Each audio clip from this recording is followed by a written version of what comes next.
¿Qué tal amigos? ¿Cómo están? Bienvenidos a FDP Noticias. Estamos como todas las noches, Joel Álvarez y Germania Rodríguez. ¿Cómo estás, Germania? Bien, aquí sobreviviendo. ¿Y hay mucho sol donde estás, Joel? No, solo quise hacer algo diferente el día de hoy. Creo que lo estamos perdiendo. Ya va más de un mes de confinamiento Sí. para Joel y me estoy preocupando un poco. Pero bueno, son las diferentes, son esas pequeñas dichas que hay que buscar en medio de esta situación. Y hoy dije, bueno, vamos a hacer que la gente se ría un rato, para que se rían por lo menos de verme hacer el ridículo. De eso se trata. Bueno, pero yo creo que ya los números se están nivelando por el mundo y vemos como una luz al final del túnel, ¿no? Sí. Vamos a empezar el programa de hoy como todos los días revisando el mapa. En el mapa de hoy vemos 1.990.049 casos de coronavirus en todo el mundo, la mayoría de ellos en los Estados Unidos, 524.514. En segundo lugar está España, con 161.852.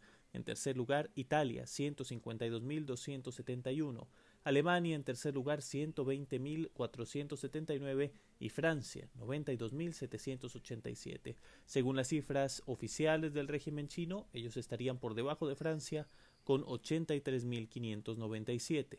Y el Reino Unido se va acercando, va subiendo en este mapa con 78.995 casos. Este es el mapa, como les decimos, de los casos confirmados hasta ahora. Bueno, los números del mapa, como vemos, esto de estar acercándonos a los 2 millones únicamente nos habla del gran potencial de contagio que tiene esta pandemia. Claro, 2 millones al lado de 7.000 millones de habitantes en el mundo puede parecer muy poco, pero mira el impacto que está teniendo en la economía. Y yo creo que al final lo que nos dice es que esto va para unos cuantos meses, Germania, así que nos toca armarnos de paciencia. Sí, y el impacto económico particularmente lo vamos a estar viendo por mucho tiempo. De hecho, hoy el Fondo Monetario Internacional alertó que Latinoamérica registrará este año una aguda caída del 5,2% del Producto Interno Bruto por efecto de las restricciones del coronavirus. Los expertos esperan que todos los países de la región caigan en recesión y no se puedan recuperar hasta el 2021. Según su informe sobre las perspectivas de la economía mundial, la pandemia lastrará a la economía global, llevándola a una contracción de 3%. La caída será brutal para América Latina. Brasil, la mayor economía de la región, tendrá una contracción de 5,3%. México, por su parte, tendrá una de 6,6%. Y Argentina, en plena reestructuración de su deuda, tendrá una caída del PIB de 5,7%.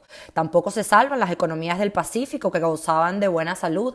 Chile, por ejemplo, tendrá una caída de 4,5%. En Ecuador, bajo un programa del FMI con dificultades para afrontar sus obligaciones de deuda, la retracción será de 6,3%. En Paraguay, la caída del PIB será de 1% y en Uruguay de 3%.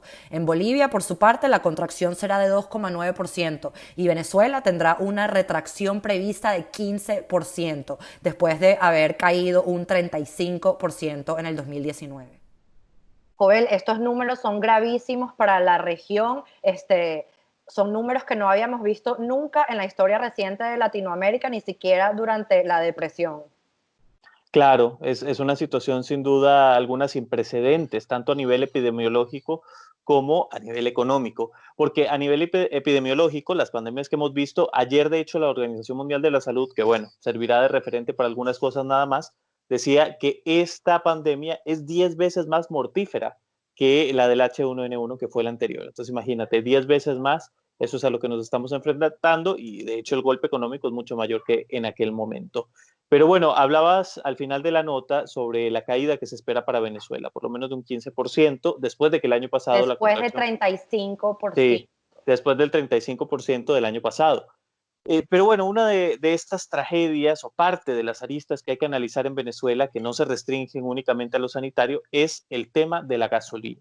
Y justamente esta escasez que ha provocado el régimen chavista a lo largo de estos años ha hecho que muchas personas tengan que conglomerarse para ir a buscar algo de gasolina y esto hace que violenten las restricciones o las medidas preventivas de cuarentena para evitar la propagación de la COVID-19. En este caso, hemos visto videos muy alarmantes de concentraciones de personas, largas filas de personas que buscan abastecerse de combustible para poder movilizarse, y este es uno de esos videos que hemos visto en redes sociales.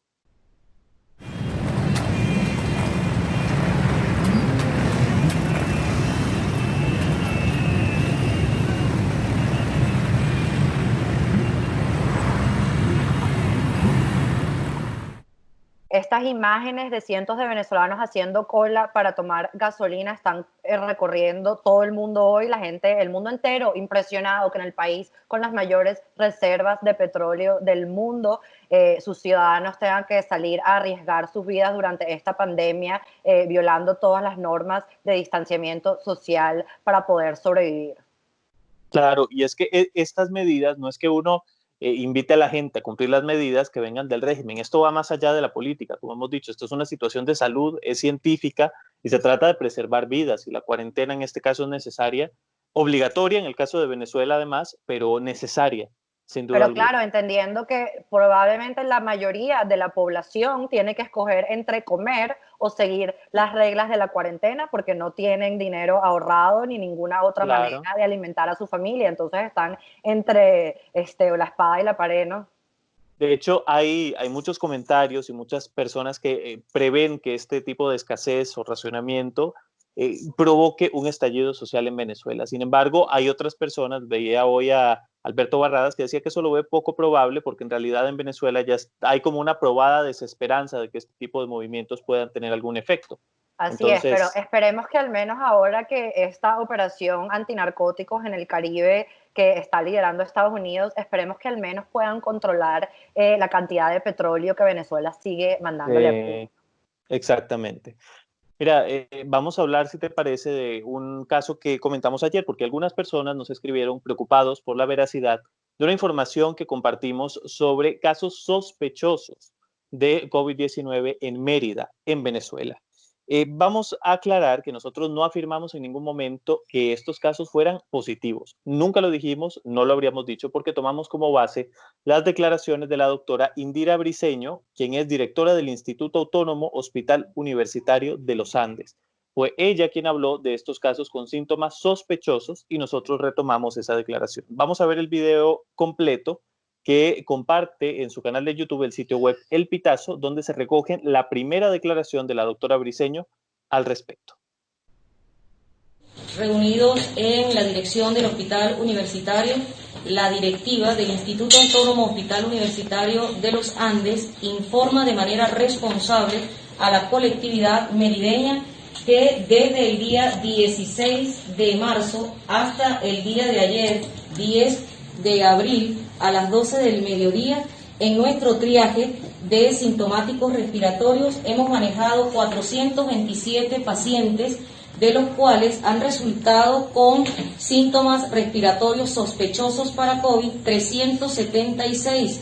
Estos pacientes en su mayoría se encuentran en aislamiento domiciliario en sus casas, siendo vigilados por epidemiología regional y los colegas de Barrio Adentro. Solo 13 de estos pacientes han ameritado hospitalización en nuestras unidades de aislamiento COVID, tanto de pediatría como de adultos. Según reseñan medios locales como el Diario de los Andes, en esa misma comparecencia la doctora Briceño exigió a políticos, autoridades civiles y militares respetar la autoridad sanitaria estatal y no emitir declaraciones con datos sin verificar, así como exhortó a los médicos a respetar el juramento hipocrático, reiterando que se debe respetar la confidencialidad sobre la identidad de los pacientes sospechosos. La doctora Briceño publicó un segundo vídeo afirmando que no es cierto que en Mérida haya 378 casos positivos de COVID-19. Ante la opinión pública, es falso que en Mérida existan 378 casos positivos de COVID-19. Jason Guzmán, protector del Estado Mérida, salió al paso de la información difundida sobre los casos sospechosos, reiterando que en Mérida solo hay un caso confirmado. ¿Cuántos pacientes tiene usted aquí en esta área hospitalizados ahorita? Ahorita tengo 2 pacientes hospitalizados no COVID. No COVID. Sospechosos, una sola paciente puérpera. Únicamente, a manera de aclaratoria, debemos reiterar que el manejo de la información que hicimos en este programa fue apegado a la declaración inicial de la doctora Briceño y siempre nos referimos como ella a estos casos como sospechosos. Los números del régimen al cierre de esta edición son los siguientes: 189 casos confirmados, 110 de ellos recuperados y 9 fallecidos. Estas imágenes parecen de Chernobyl, del régimen soviético, este personaje Jason Guzmán, el protector del régimen, claramente amedrentando a los trabajadores del hospital. Sí, la verdad es que es una situación muy particular, muy, pues no sé si venezolana o socialista o comunista, no sé cuál de todas, o si se conjugan todos los factores, pero en efecto, Autoritaria. sí, autoritaria al fin, que lo que busca este tipo es proteger, sí, los intereses del régimen, y es que no haya ni siquiera un rumor acerca de que hay más casos de los que oficialmente Y ellos sabes están qué confirmando. terrible, Joel, que los profesionales de la salud tengan que estar lidiando con personajes oficiales del régimen apareciéndose en su lugar de trabajo para amenazarlo, encima de todas las otras cosas que tienen que lidiar, ¿no? Sí, la verdad, Eh, muy desagradable. Pero en México, el socialista Andrés Manuel López Obrador ha dejado aparte su odio por el sector privado y ha acordado con empresarios y hospitales privados para que ayuden en la pelea en contra del coronavirus. Este convenio señala que los hospitales privados otorgarán 50% de sus camas, o sea, unas 3.115, para que en ellas sean atendidos pacientes de institutos públicos de salud con diversos padecimientos. Así se liberarán 12.500 camas del sector para atender a personas enfermas con COVID-19. En el Palacio Nacional, el presidente Andrés Manuel López Obrador destacó que es trascendente la firma del convenio entre el sector público y privado que se unen frente a la pandemia del coronavirus.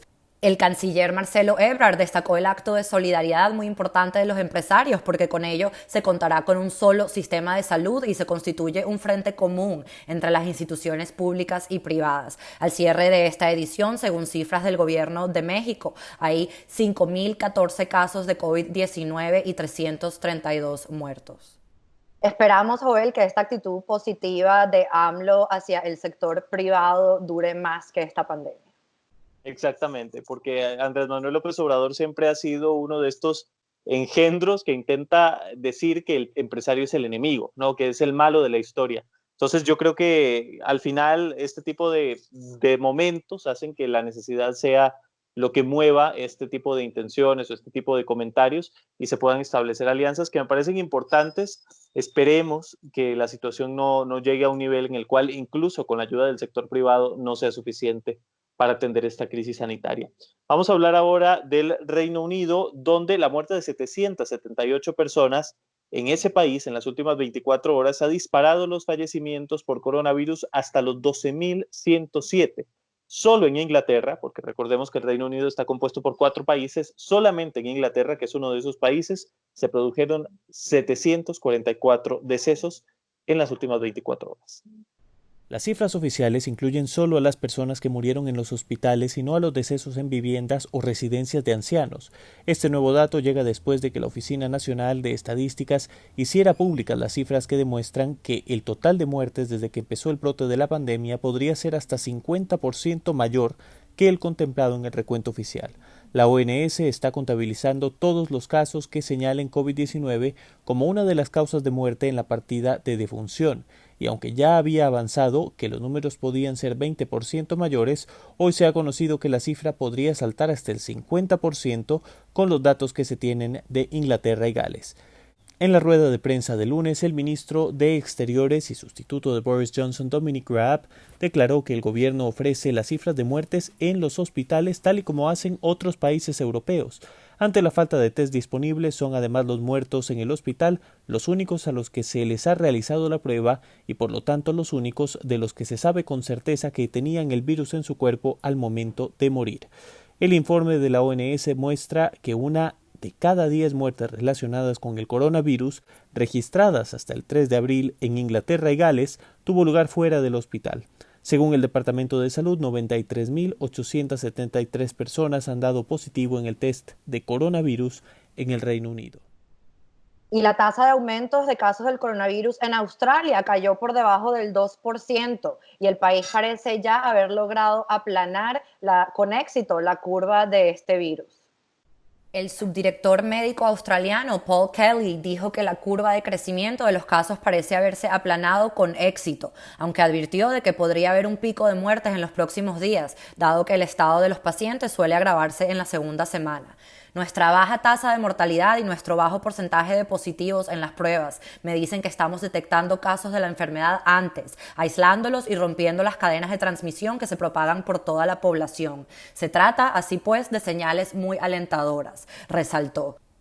Pese al éxito de la estrategia, las autoridades australianas mantienen a rajatabla las medidas de confinamiento. El primer ministro australiano, Scott Morrison, dijo que el país aún estaba a muchas semanas de levantar cualquier tipo de restricción. La paciencia tiene que ser nuestra virtud aquí, dijo, también señalando que países como Singapur y Corea del Sur tuvieron éxito inicial contra el COVID-19, pero vieron un aumento en los nuevos casos después de que se alivió el viaje y flexibilizaron otras restricciones.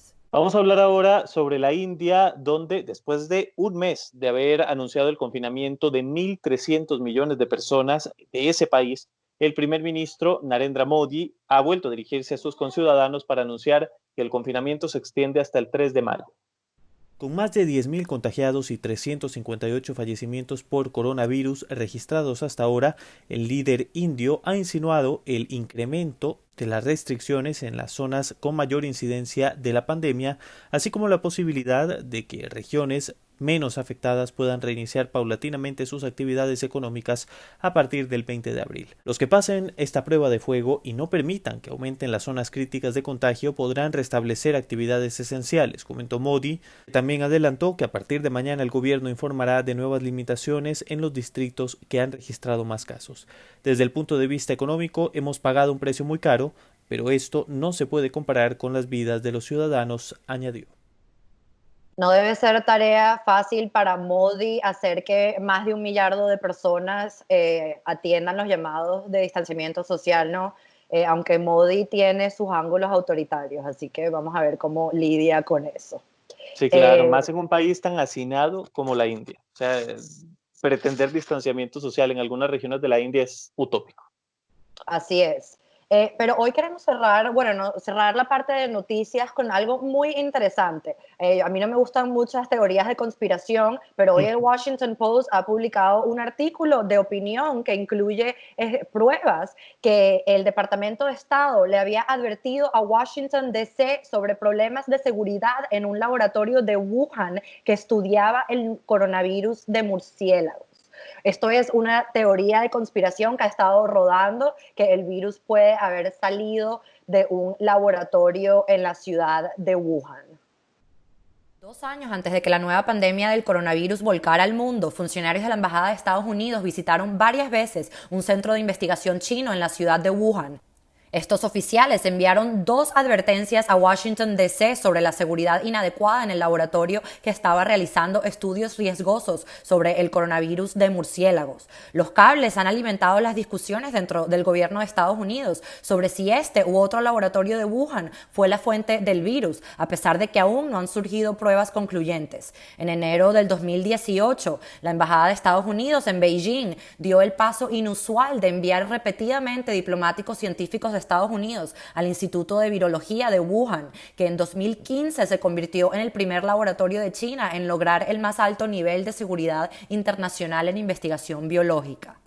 El laboratorio emitió un comunicado de prensa en inglés sobre la última de estas visitas, que tuvo lugar el 27 de marzo del 2018, pero la semana pasada WIV borró esa declaración de su sitio web, aunque permanece archivada en el Internet.